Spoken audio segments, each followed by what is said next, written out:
Kasi sa buhay talaga, marami tayong gusto. Gusto natin ng ganito, gusto natin ng ganyan, gusto natin mag-travel, gusto natin kumain sa labas. Alam mo, ang problema hindi yung gusto, ang problema kung anong kaya mo.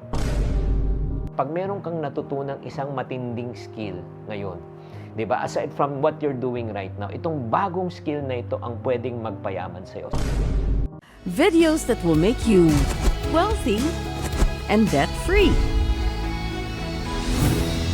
Nagkakaedad ka na ba pero wala pa rin masyadong kinikita? Nako, kaya nga sa video na ito pag-uusapan natin ang 8 diskarte na pwedeng magpadami at magpayaman sa iyo. Hi there, this is Shingitan, your pambansang wealth coach. Thank you very much for tuning in this channel. If you're not yet a subscriber, alam na this. Okay, pag-usapan po natin yung opportunity na madagdagan ng ating kita. Aanhin mo ang dagdag kita kung di mo alam kung paano i-manage ang iyong pera. It's not how much money you earn, it's how much money you keep and grow. So, yun po ang isang matinding problema po pagdating po sa pera. Kaya nga po ang nagsasabi, nako, yaman pa ba ako? Kaya nga ito na pag-uusapan natin, huwag na natin patagalin. Para sa mga taong nag-uumpisa, ito po ang tip ko number 1. Ito yung first na diskarte. Reject, luho, and embrace minimalism. Lalo na pag nag-uumpisa po kayo. Kasi sa buhay talaga, marami tayong gusto. Gusto natin ng ganito, gusto natin ng ganyan, gusto natin mag-travel, gusto natin kumain sa labas. Alam mo, ang problema hindi yung gusto. Ang problema kung anong kaya mo.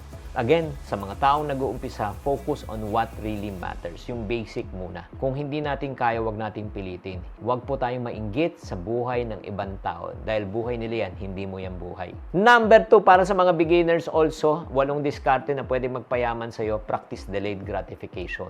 Yung matuto ka maghintay, huwag kang padalos-dalos, huwag kang magpapapressure sa mga taong or oportunidad na kapaligid po sa atin. Like for example, may sale na hindi mo namang kailangan. Kaya nga, stick to your budget, stick to your goals. Huwag kang magpapabudol sa ibang tao kasi may mga iba, parang naengganyo po tayo. Bumili ka nito. Sige, kaya mo naman yan. Utangin mo na yan. Kikitain mo naman yan. Nako, wag mong gagawin yan. Iwasan mo yung tinatawag na impulse buying. Lalo na para sa mga taong nag-uumpisa ng third diskarte, para dumami talaga ang iyong kita, invest in yourself. Always remember, the biggest room that you can have in life is the room for improvement. Huwag kang tumigil kakapag-aral, huwag kang tumigil sa paghahanap ng oportunidad, develop your new skills and knowledge. Alam mo, ito lang sabihin ko po sa inyo, pag meron kang natutunang isang matinding skill ngayon, diba? Aside from what you're doing right now, itong bagong skill na ito ang pwedeng magpayaman sa'yo. Sample, kung nakatuto ka ng tinatawag nating selling skills, magaling ka magbenta, magaling ka magumbinsi ng ibang tao. Pag nakabenta ka ng property, pag nakabenta ka ng insurance product, ay naku, kapag nakapagnegosyo ka na, alam mo mangyayari niyan, naku, yan ang ikayayaman mo talaga. So, invest in yourself.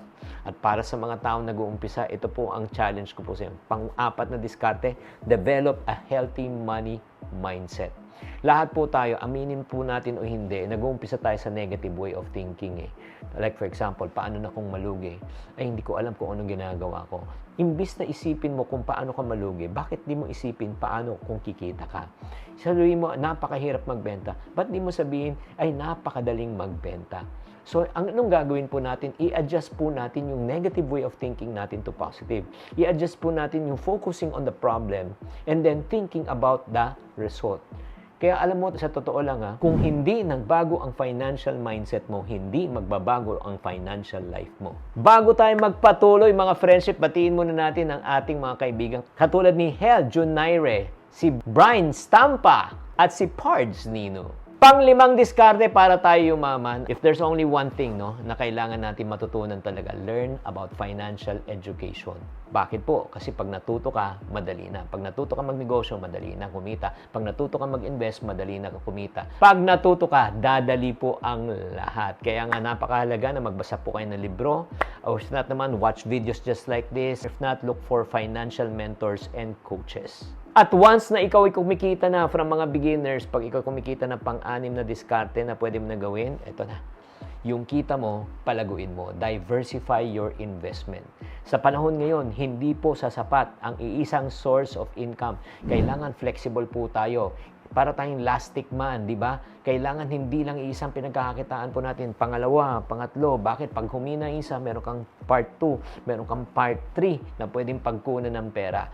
Do you agree? Kaya importante po Itong 8 diskarte na pinag-uusapan natin, napakahalaga po. Mag-uumpisa ulit yan sa basic. Let's go to number 7 na po. Pag tayo po ay kumikita na ng sobra-sobra, ay itong kailangan mo gawin. I-automate mo na. I-automate mo na, may portion ka for savings, may automation ka na, portion mo for investment. Yan ang ginagawa namin mag-asawa. Nag-iipon kami continuously para sa aming mga pangarap. Tapos nag-iipon din kami for our investment, for our retirement fund.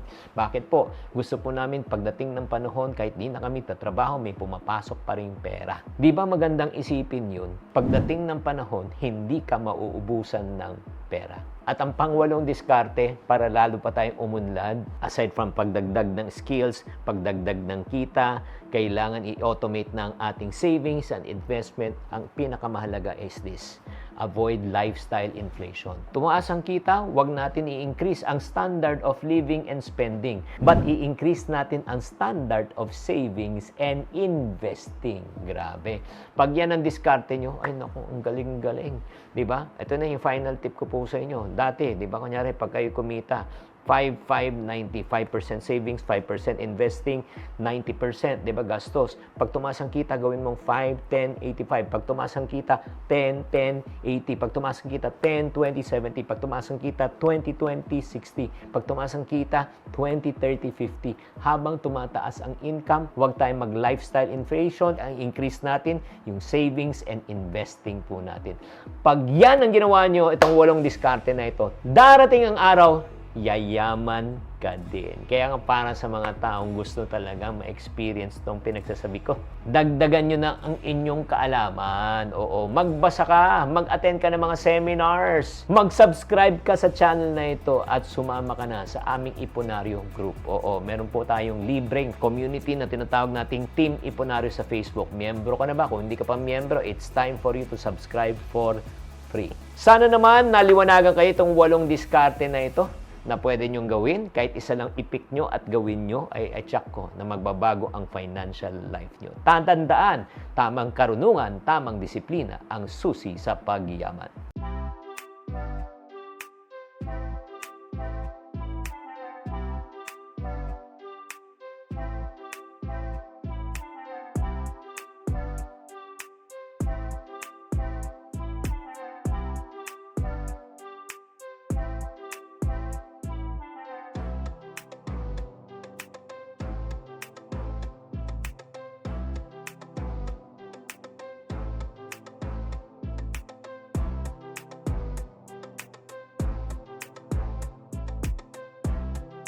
Thank you for watching. If you want to suggest a topic or review that you would like me to discuss on the next video, please do comment below para mabasa po namin. Thank you very much and I'll see you on our next video.